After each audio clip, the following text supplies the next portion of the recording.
Bonjour les amis, bienvenue sur ma chaîne des histoires du soir. Aujourd'hui, je vais vous raconter l'histoire de Toy Story 2. Brusquement, une lueur traverse l'écran de télévision. L'empereur Zurg vient à nouveau de foudroyer Buzz le ranger de l'espace. Dégoûté, Rex le dinosaure repousse la manette du jeu vidéo. « Je ne vaincrai jamais Zurg, soupire-t-il. Mais si, il encourage son ami Buzz l'éclair, tu es bien meilleur que moi à ce jeu. Tout à coup, le petit Andy entre précipitamment dans sa chambre. Dans 5 minutes, il doit partir pour son camp de vacances.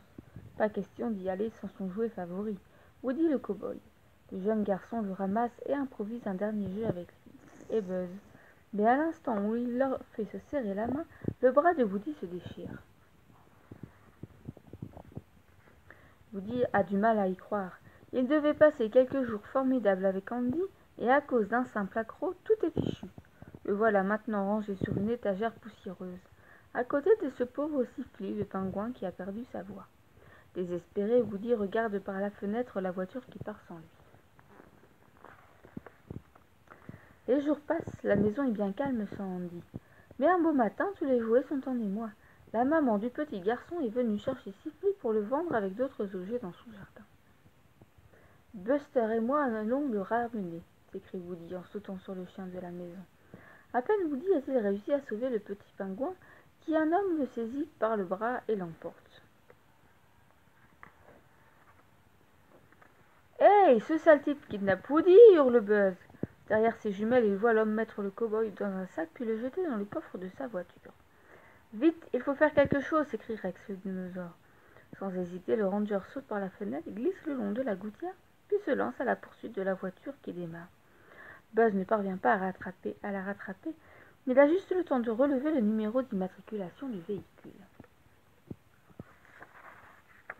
Woody est enfermé dans une cage de verre et il observe son curieux ravisseur. Déguisé en poulet pour le tournage d'un film publicitaire, Hal marche de long en large en hurlant dans son téléphone portable. Enfin, il raccroche et se tourne vers Woody. « Grâce à toi, cow-boy » glousse-t-il. « Je vais gagner un paquet de dollars. » Hal, le voleur, a quitté la pièce. D'un coup d'épaule, Woody ouvre la cage et saute sur le sol. Pile poil, un drôle de petit cheval galope à sa rencontre. Il est bientôt suivi de Jessie, une poupée cowgirl et de Papy Pépite, un vieux chercheur d'or jamais sorti de sa boîte d'emballage. « Woody !» crie la jeune fille en le serrant dans ses bras. « Je ne rêve pas, c'est bien toi !»« Comment connaissez-vous mon nom ?» s'exclame Woody. « Tu ne sais pas qui nous sommes ?» s'étonne Papy Pépite. « Pourtant, nous faisions partie de l'émission La Bande à Woody. » Jessie se met en marche les magnétophones. Sur fond de musique western, les héros de la série s'animent sur l'écran de télévision. Le cow-boy n'en revient pas. Il découvre ses nouveaux compagnons et à sa grande joie, il comprend qu'un jour il a été une star. De leur côté, les jouets d'Andy n'ont pas perdu leur temps. Grâce au numéro d'immatriculation relevé par Buzz, ils connaissent l'identité du ravisseur de Woody. Il s'appelle Hal, annonce le ranger. Il habite juste en face de son magasin de jouets. C'est là que nous devons aller. Une mission de sauvetage est décidée. La nuit tombée, l'expédition commence. Buzz entraîne les volontaires sur le toit de la maison. Buzz fait un dernier signe aux jouets postés à la fenêtre. « Nous serons rentrés avant le retour d'Andy, promet-il. » Puis comme l'ont déjà fait ses amis avant lui, Buzz s'agrippe aux pattes arrière de Zigzag, le chien ressort et plonge dans le vide. Vers le magasin de Hal et au-delà, lance-t-il. Pendant ce temps, Woody visite l'appartement de Hal. Et quelle n'est pas sa surprise lorsqu'il découvre la collection complète des jouets de la série La Bande à Woody. Un ranch avec tous ses accessoires. Plus loin, un yo-yo Woody. Et même un paquet de céréales avec sa photo dessus. Ah, si les copains voyaient ça, s'émerveillent-ils. Jessie bondit sur un vieux tourne-disque et elle se met à danser avec pile poil le petit cheval. Woody, ravi, les rejoint dans la danse. À son retour, Hal décide de prendre Woody en photo pour l'envoyer à son client, au Japon. Alors qu'il sort du jouet de sa boîte, le bras du cow-boy lui reste dans les mains. Affolé, il téléphone aussitôt à un réparateur. « C'est pour une urgence, il faut absolument faire cette réparation dès ce soir. »« C'est impossible, » répond l'homme au bout du fil. « Je ne pourrai pas venir avant demain. » Hal proteste, puis finit par céder. Bon, d'accord. Mais alors demain matin, sans faute. C'est la nuit. Hal s'est enfin endormi. Woody se faufile dans la chambre et grimpe sur le lit pour récupérer son bras coincé dans la poche du voleur de jouets. Soudain, il aperçoit Pile-Poil qui lèche avec application les doigts du dormeur. « Arrête, chuchote-t-il, tu vas le réveiller !» Buzz et ses compagnons ont marché toute la nuit. Au petit matin, ils arrivent enfin à destination. Rex le dinosaure hurle de joie. « Hurrah, c'est là, de l'autre côté de la rue. Il va falloir traverser, gémit Monsieur Patate. Je n'ai pas envie de finir en purée. » Ne t'inquiète pas, le rassure Buzz, j'ai une idée. Nous allons nous cacher dans les cônes en plastique qui servent à la signalisation. En file indienne, chacun caché dans un cône, les jouets s'élancent derrière Buzz. Désorientés par ces bornes qui se déplacent toutes seules, les automobilistes zigzaguent et se tamponnent. Hélas, Monsieur Patate reste coincé au milieu de la rue. Une de ses chaussures s'est collée au sol par un chewing-gum. Affolé, il tire dessus et évite de justesse un tuyau en béton tombé d'un camion qui aurait bien pu l'écraser. Ouf, un peu plus et j'étais cuit, souffle Monsieur Patate en rejoignant ses compagnons. Bon, tout le monde est là ? En avant les gars, s'écrie Buzz. La petite troupe se remet en route et arrive devant la porte d'entrée du magasin de jouets. Un écriteau y est accroché. « Oh non, c'est fermé, rouspète Zigzag. »« Ça va, on sait lire, » lui répond Monsieur Patate. « On n'est plus à la maternelle. » Au même moment, dans l'appartement de Hal, le réparateur s'applique à remettre Woody en état. Il fixe d'abord son bras et recoue sa manche, puis il prend un pinceau, le trempe dans un pot de peinture, et en quelques gestes précis lui redonne son éclat d'origine. Hal, enchanté du résultat, s'exclame. « Vous êtes un génie, il est comme neuf !» « Mes acheteurs japonais vont m'offrir une fortune pour avoir cette collection, » s'écria Hal en sortant de la pièce. « Pas question d'aller au Japon, hurle Woody. J'appartiens à Andy, moi. »« Andy, mais tu n'as que ce nom à la bouche, » se désole Jessie. « Tu sais, moi aussi, j'étais le jouet favori d'une petite fille. Elle s'appelait Emily, et quand elle a grandi, elle m'a abandonnée. » Buzz et ses compagnons ont réussi à s'introduire dans le magasin de Hal. Ils avancent vers les rayons, surpris par leur taille gigantesque et la multitude de jouets qu'ils contiennent. « Il faut chercher Hal, » explique Buzz. « Ainsi nous trouverons Woody. » Sans perdre un instant, les jouets se dispersent dans les allées. Buzz se dirige vers un étalage rempli de Buzz l'éclair. Comme lui. En s'approchant de l'un d'eux, il remarque qu'il possède un nouveau modèle de ceinture multifonction. Dit l'étiquette. Buzz ne peut résister à l'envie de l'essayer. Il tend la main pour le détacher, mais d'un geste vif, le Buzz ultramoderne lui bloque le bras. « Hé, mais qu'est-ce que tu fais ?» proteste Buzz, qui se retrouve ficelé dans une boîte d'emballage. « Tu n'as pas respecté le code 6404.5, lui répond l'Ultra Buzz d'une voix métallique. « Libère-moi immédiatement, ordonne le ranger. Tu n'es qu'un jouet comme nous tous ici. » Ultra Buzz fait la sourde oreille et repart. « Pas un geste, lance-t-il soudain en voyant un petit bolide rouge s'arrêter devant lui. « Qui va là ?»« Arrête de faire le malin et viens avec nous, dit M. Patate dans sa boîte. Buzz se débat tellement qu'il parvient à se détacher. À travers le couvercle transparent, il aperçoit Ultra Buzz installé dans la voiture. « Hé, non les gars, arrêtez » s'époumonne-t-il. « Ce n'est pas lui le bon Buzz, c'est moi. Je suis là !» En vain. Lorsque les jouets arrivent enfin dans le bureau de Hal, celui-ci est au téléphone. « Je serai dans le prochain avion pour le Japon. En attendant, je vous envoie par fax les photos de la collection au complet. » Ultra Buzz ne comprend pas ce qui se passe. Il croit que Hal est un agent du terrible empereur Zurg.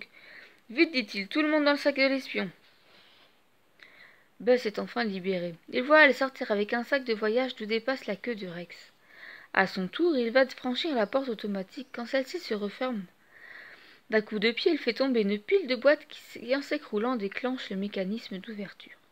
Tandis que Buzz s'élance dehors, l'empereur Zurg surgit d'une des boîtes en grondant. « Détruire, Buzz l'éclair !»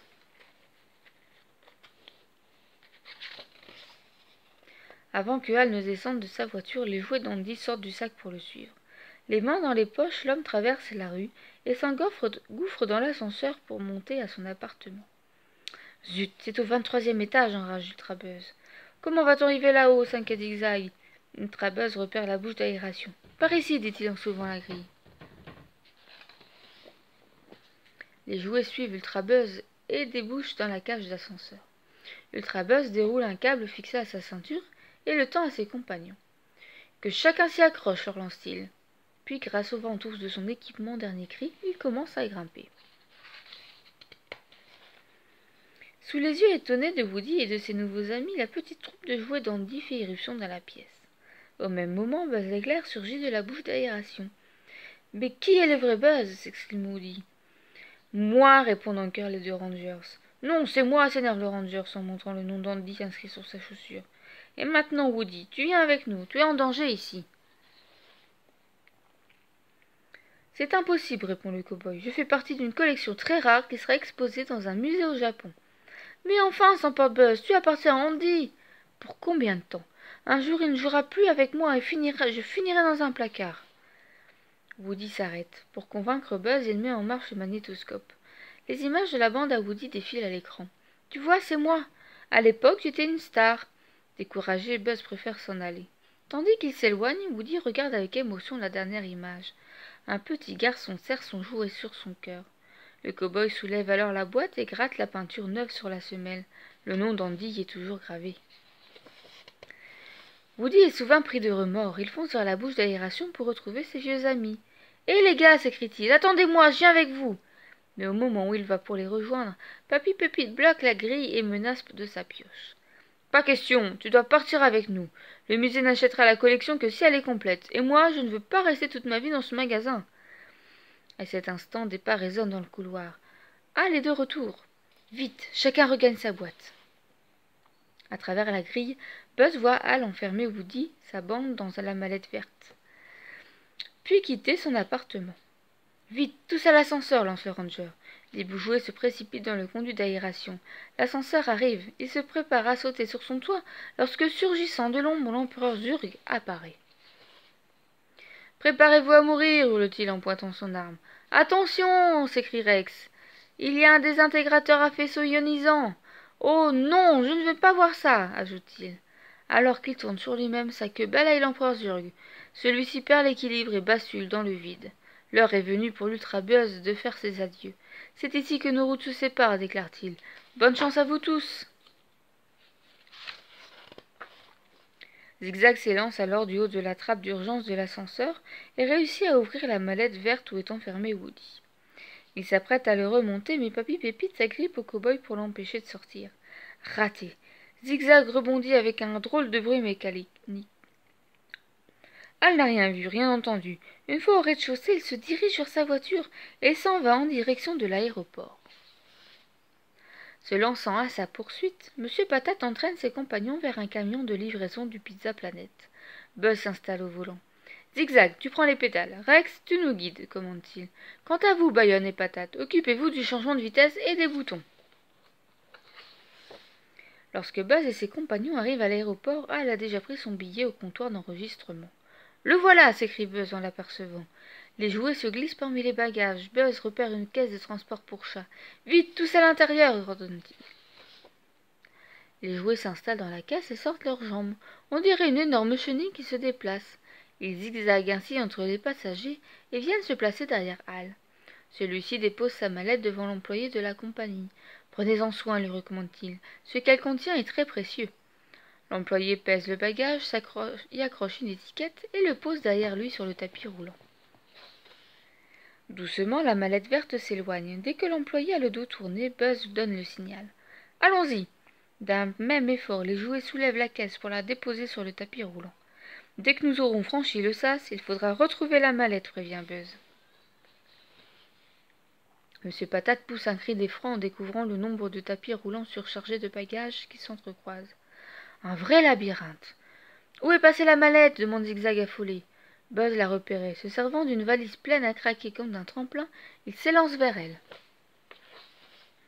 Buzz ouvre la mallette pour libérer Woody. Mais Papy Pépite l'accueille d'un formidable coup de poing. « Tiens, prends ça, jouet de l'espace !» Woody se jette alors sur le vieil homme et lui déchire le bras avec sa pioche. « Même en morceaux, tu iras au Japon !» grince Papy Pépite. Buzz repasse à l'attaque. Il tire le chercheur d'or de toutes ses forces et le précipite dans un sac voisin rempli de poupées maquillées par une petite fille plutôt imaginative.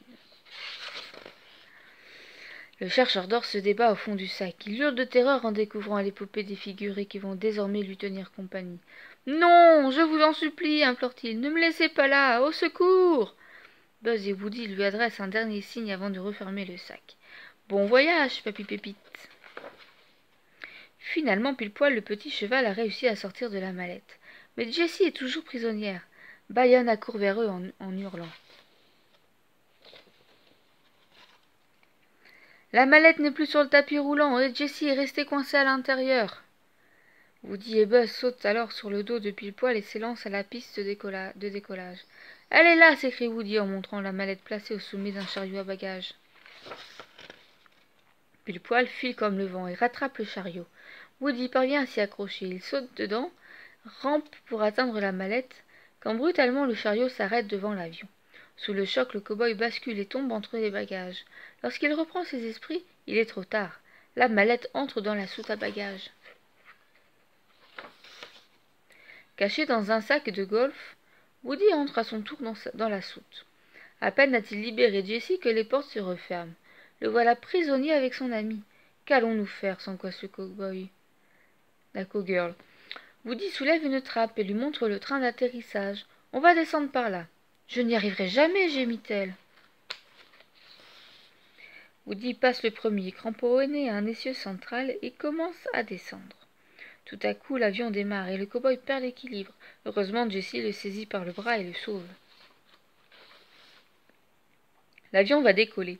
Buzz et Pile-Poil se précipitent au secours de leurs amis et se placent tout près des roues de l'avion. Woody tire la ficelle qu'il a dans le dos et l'accroche à un bouton. Puis il se laisse glisser sur son cheval, suivi de près par Jessie. Le petit Andy est de retour de son camp de vacances. Sa maman est allée le chercher en voiture. Pressé de retrouver son copain Woody, le petit garçon trépigne d'impatience. Par la fenêtre ouverte, il voit un drôle de chariot à bagages garé devant la porte de leur maison. « Qu'est-ce qu'il fait là » demande-t-il à sa mère. « Je n'en ai pas la moindre idée. » Andy se précipite à l'intérieur et monte immédiatement dans sa chambre. Andy n'en revient pas. Il pense trouver Woody sur son étagère, et c'est toute une bande de joyeuses qui l'accueillent sur son lit. « Waouh ! De nouveaux jouets, génial ! Merci maman !» Il commence déjà à jouer avec eux lorsque sa mère l'appelle pour déjeuner. Avant de quitter sa chambre, Andy prend bien soin d'écrire son prénom sous la botte de Jessie et sous les pattes du petit cheval. C'est la fête dans la chambre d'Andy. Tout le monde est là, même Siffly le pingouin qui a retrouvé sa belle voix. Buzz se rapproche de Woody. « Alors, toujours inquiet pour ton avenir ?» Le cow-boy lui adresse un clin d'œil. « Bien sûr que non, puisque tu es mon ami, à l'infini et au-delà !» Et voilà, notre histoire est terminée. J'espère qu'elle vous a plu. Je vous souhaite à tous une très bonne soirée, très bonne nuit. Pensez à aimer et à partager la vidéo si elle vous a plu. Abonnez-vous à la chaîne, ça permettra de voir au fur et à mesure les nouvelles histoires. Et je vous dis à très bientôt. Bisous, bye bye à tous. Au revoir.